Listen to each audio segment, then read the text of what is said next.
Welcome back to Not Your Nerdy Neighbor. This time I am cooking a pork tenderloin.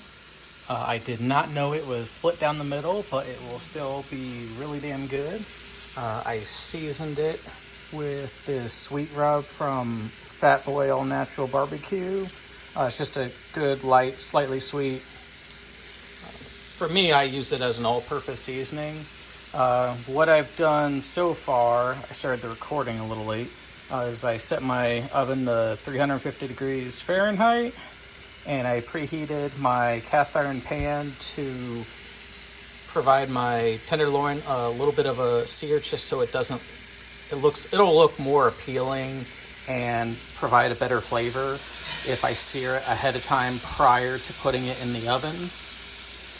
And then it'll go in the oven for about 25 to maybe 30 minutes, or until the temp reaches 145 degrees or higher. And then afterwards, I let it rest for a bit, and I just cut it up in medallion-sized slices, like you would see with like a steak fillet at a restaurant. You might see it cut up into medallions. You can do the same thing with a pork tenderloin, and it'll be easier to serve and for everyone to eat. But once I have a decent sear on all sides, this will actually go into the oven. You can do this in a nonstick pan. However, you need to make sure your nonstick pan is safe for the oven. I would actually recommend cast iron or carbon steel pans, just because they're more durable. They take a little more work for the upkeep on keeping them well seasoned, but it's really not too cumbersome. I might actually do an episode on taking care of cast iron at some point, or at least I'll reference to a video that does a good job of that, because there's a ton of people out there with a ton of different opinions on like what you should do for washing your pan, or if you should even wash it, if you should just wipe out all the solids, wipe out with oil. One of the concerns used to be with dish soap is that it used to contain lye, which is really abrasive to the nonstick coating that you develop on the pan. And that hasn't been the case in a very long time. So you could safely use a drop of dish soap and brush with a non-abrasive sponge to get the pan cleaned out. Then you just dry it off with a paper towel. Then you drop a neutral oil of your choice, like vegetable oil or grapeseed oil, in the pan, just to get a good coat on it.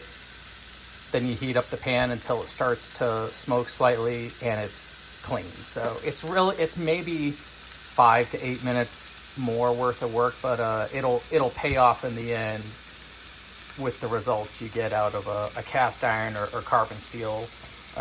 Carbon steel is done a little differently. I'd really like one for Christmas, but I have other priorities at this time, so I may wait for one to go on sale before I pick up a carbon steel pan.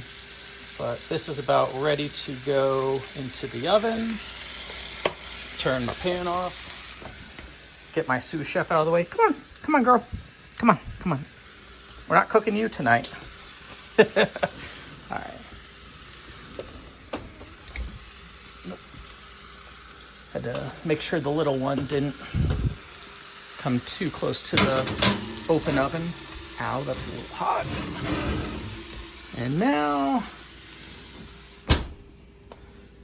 I'll set a timer for 25 to 30 minutes, and we'll check back in with it and see how it's doing there. Okay, so I just pulled pork tenderloin out of the oven, and it is up to a temp of 151, so past what we need for it to be safe. 145 is the internal temp. 145 or higher is the internal temp you're looking for. And then in this other pan, I just have some cubed up sweet potatoes. I did some garlic and herb Mrs. Dash with a little bit of olive oil, just to help with some browning. I had the lid on this for probably 3 to 5 minutes, so they would soften up a little bit.